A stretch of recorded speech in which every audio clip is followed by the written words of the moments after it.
नमस्कार दोस्तों, आज हम आपके लिए श्रीमद् भगवद गीता से एक छोटी सी चिड़िया के दृढ़ निश्चय की एक रोचक कहानी लेकर आए हैं। बहुत समय पहले की बात है। एक छोटी सी गौरैया समुद्र के किनारे एक गड्ढे में घोंसला बनाकर रहती थी। वहां उस गौरैया ने 2 अंडे दिए। सुबह होने पर अपने अंडों को वहीं छोड़कर वह गौरैया दाना चुगने निकल गई। शाम को दाना चुगने के बाद जब गौरैया वापस आई तो उसने देखा उसके अंडे वहां नहीं थे। वह घबरा गई। उसने आसपास देखा परंतु उसे कोई नहीं दिखा। तब उस गौरैया ने समुद्र से पूछा, समुद्र, मैंने यहाँ अपने 2 अंडे रखे थे, क्या तुमने देखे हैं?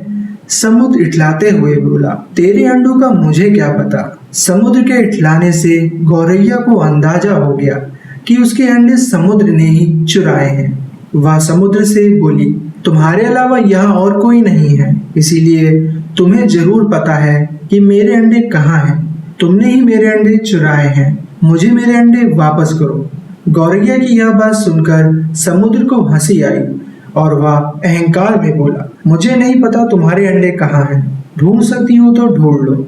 यह सुनकर गौरैया गुस्से में बोली, मेरे अंडे वापस करो, नहीं तो मैं पूरे समुद्र का पानी सुखा दूंगी। यह सुनकर समुद्र गौरैया पर हंसने लगा। गौरैया गुस्से से एकटक समुद्र को देखने लगी। समुद्र की लहरें आती और जाती, परंतु गौरैया उसे घूरती रही। गौरैया बोली, समुद्र, तुम ऐसे नहीं मानोगे, अब मैं तुम्हारा सारा पानी सुखा कर ही रहूंगी। ऐसा कहकर गौरैया अपनी नन्ही सी चोंच में समुद्र से पानी लाती और किनारे पर डाल देती। इस तरह करते करते उसे सुबह से शाम हो गई। शाम के समय अन्य पक्षी उसे देखने आए और बोले, गौरैया, आज तुम दाना चुगने क्यों नहीं आई? परंतु गौरैया तो गुस्से में थी, कुछ नहीं बोली, बस अपनी चोंच में समुद्र से पानी लेती और किनारे पर डाल देती। सभी पक्षियों ने उसे बहुत समझाया कि यह कार्य असंभव है, समुद्र का पानी आखिर कौन सुखा सकता है। लेकिन गौरैया बोली, मैंने प्रण किया है, मैं समुद्र का पानी सुखा कर ही रहूंगी, जिससे मुझे मेरे अंडे वापस मिल जाएंगे। ऐसे दृढ़ निश्चय के साथ वह गौरैया अपने कार्य में लगी रही। जब वह थक जाती तब थोड़ी देर रुक जाती और फिर अपने कार्य में लग जाती। यह सिलसिला 3 से 4 दिनों तक चलता रहा और गौरैया का स्वास्थ्य धीरे धीरे गिरने लगा। यह देखकर सभी प्राणी, पशु पक्षी हैरान थे। सबको उसकी चिंता होने लगी। तब सभी पक्षी मिलकर पक्षियों के राजा गरुड़देव के पास पहुंचे और उनसे बोले, महाराज, यह नन्ही सी गौरैया अपनी जिद पर अड़ी है और इतने विशाल समुद्र का पानी सुखाने का प्रयास कर रही है।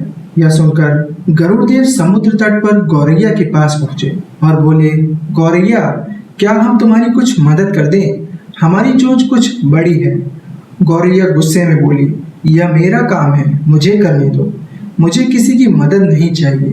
गरुड़देव समझ गए कि गौरैया अपने बच्चों की चिंता से गुस्से में है। तब गरुड़देव भगवान श्री हरि विष्णु के पास गए और उससे मदद की विनती करने लगे और बोले, प्रभु, आप सृष्टि के रचयिता हैं, अब आप ही कुछ चमत्कार कर सकते हैं। यह नन्ही गौरैया जिद में आकर समुद्र का पानी सुखाने की ठान बैठी है, जो कि संभव नहीं है। भगवान विष्णु ने देखा कि गौरैया निरंतर अपने कार्य में लगी है। उसके दृढ़ निश्चय को देखकर प्रसन्न होकर भगवान श्री हरि विष्णु ने समुद्र देव से पीछे हटकर गौरैया को उसके अंडे लौटाने को कहा। भगवान विष्णु की आज्ञा अनुसार समुद्र पीछे हटा और गौरैया ने उसमें से अपने अंडे निकाल लिए और वह खुशी से बोली, देखा, मैंने कर दिखाया ना। दोस्तों, इस कहानी से हमें यह शिक्षा मिलती है कि कोई भी कार्य छोटा या बड़ा नहीं होता। यदि दृढ़ निश्चय कर लें तो असंभव कार्य भी ईश्वर की मदद से पूर्ण हो जाता है। जय श्री हरि विष्णु।